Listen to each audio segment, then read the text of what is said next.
Welcome back, guys. Today we are Loosen up. we're gonna take apart the motor today.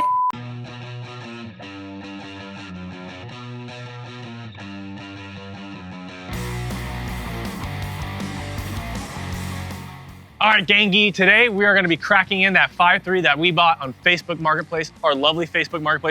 In this video, this is kind of a part 2 of a project introduction that we're doing on this 1966 Mustang that Ashley and Parker bought. This is gonna be Ashley's main project car in addition to a truck that I'll show you a little bit later that she just picked up.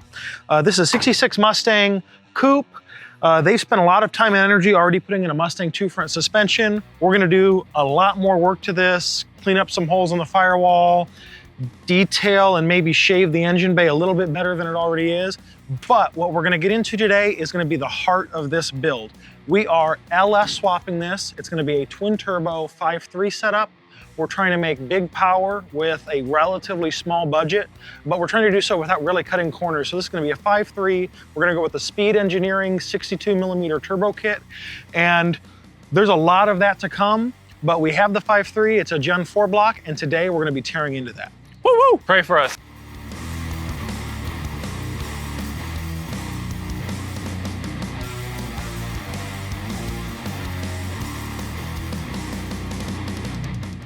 All right, guys, so this is our Gen 4 5.3 that we just got off Marketplace a few months ago. Crazy deal, couldn't pass it up. It was like $500 and it was super local. Backstory guy said it was rebuilt. You know how Marketplace is, so we're tearing it apart to see if that is true or not. So clearly this thing has been rebuilt at for sure. It's been cleaned up a lot. The block's been painted, timing cover's been painted, new or at least cleaned up valley cover on it. It looks great. It's a Gen 4, so we have the camshaft position sensor at the front, not at the back. There's a few little differences, Gen 3 and 4. The bottom end on a Gen 4 is what we really wanted. It's got the stronger rods. It's gonna be significantly stronger for the boost that we're gonna be throwing at it.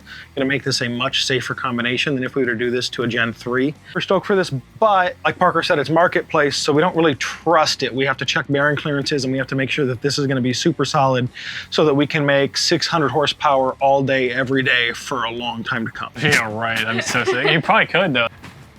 All right, go for it. Fun. Oh, wow. We're gonna be solid. You should totally please take it. Yeah, I should have put an LS in mine, you're right.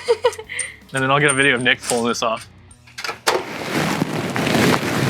Very nice. Yeah. Very nice. M295, I think this is a factory replacement oil pump. These main caps are really what give the LS so much strength. This is a deep skirted block. All LSs are. And instead of having just a little arch-shaped 2-bolt or even 4-bolt main, they have these very beefy kind of block-shaped 6-bolt mains. There's 4 main bolts, and then there's actually an additional bolt on each side of each main that really give a ton of strength to these main blocks. They keep the bottom end of the engine super, super rigid, super, super secure. So you don't really have to worry about movement. The crank can flex and does flex, but you really don't have to worry about movement of the block with an LS nearly as much as you do with most conventional small blocks. To inspect, and then hopefully we like what we see, and we will plasti gauge this front main bearing, as they more or less should be. Ooh. That is probably a new bearing. So far, so good, folks. There is a little tiny scratch in it, but I think I can't feel it with my nail. I got nails I think we run that. This in 2 passes. This is the first pass to 30. Got the plasti gauge in place. And then we will run this up to 75 for the second pass. Nice. All right, so we're pretty happy with our result. We have plasti gauged this. We have plasti gauged this, maybe. We've plasti gauged this, and we are feeling like this is pretty much right on the money. We're showing maybe just barely shy of our 0.025 millimeter clearance. And since we're allowed to have up to 0.54 millimeter clearance, we're feeling pretty happy with that. So I think the next thing is to retorque this main cap. It's on the end, so it's at the end of the torque sequence. I feel good just doing this one. And then we will get the cam pulled out and look at the cam bearings, because that's going to be the last factor. The last factor. Hopefully they're new. Yeah. Oh, there you go. Right there. Now we're fishing. Very carefully.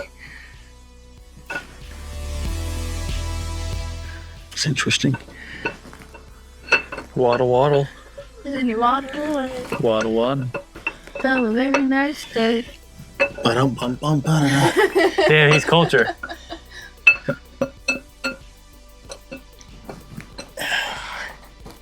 What if this had an aftermarket cam in it? Cam looks pretty nice, but I don't think it's new. I don't know, it could be. It's really nice. No, I'm pretty sure that's a stock cam. Oh, bro, that's a brand new cam bearing. Oh, we are so lucky right now. Oh. Uh-oh. Yeah. Uh-oh. Oh, no, it's lined up. Oh. It's good. Bro. Oh, thank the Lord, eh? Dude, this thing would have probably been perfect just slapped in a car, huh? Yeah. Straight up. That guy knew whatever he was doing. I mean, I didn't trust it. It's a $500 marketplace 5.3 and a Gen 4 of all of them. Like, this is the best one. It's got the better rods. We should find the casting number and find out if it's really a 5.3 or if it's a 4.8. We should do that. We should do that.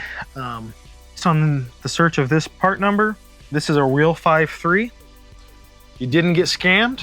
Woo! Sometimes, guys, when you're sitting on the toilet at 6:30 a.m. in the morning, sometimes you do have to go. And you got money burning a hole in your pocket, and the deal seems too good to be true. Sometimes it's not. So let's recap exactly what's great about this motor. This is a 5.3, right? So it's got the long stroke. It has the smaller bore. The smaller bore is not ideal, but we're going to overcome that with boost. It has the better rods. They call these Gen 4 rods. It's Gen 4, so we have the better reluctor wheel. This reluctor wheel won't come apart like is technically possible with the Gen 3 stuff. So it's 58X, which is high resolution, and it won't come apart. We've got the, I think it's 4X cam sensor, which is a little higher resolution. Doesn't really do anything for us with the Holley EFI we're going to run, but it's nice to have.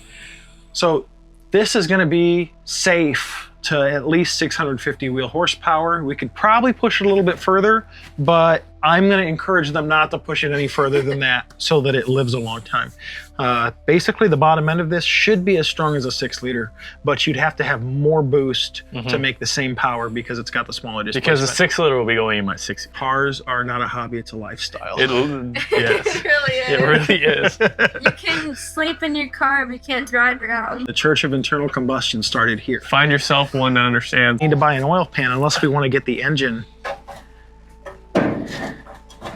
Because, like, dude. Are you seeing what I'm seeing? Huh. This is great. Yeah, because it's going to be like that. It's going to be... And hopefully we'll have it like, yeah. Hopefully we can have it that far and back. Hopefully we can have it stupid low, probably. Well, we have to make sure that the oil pan's not hanging out below the cross member. That's true. So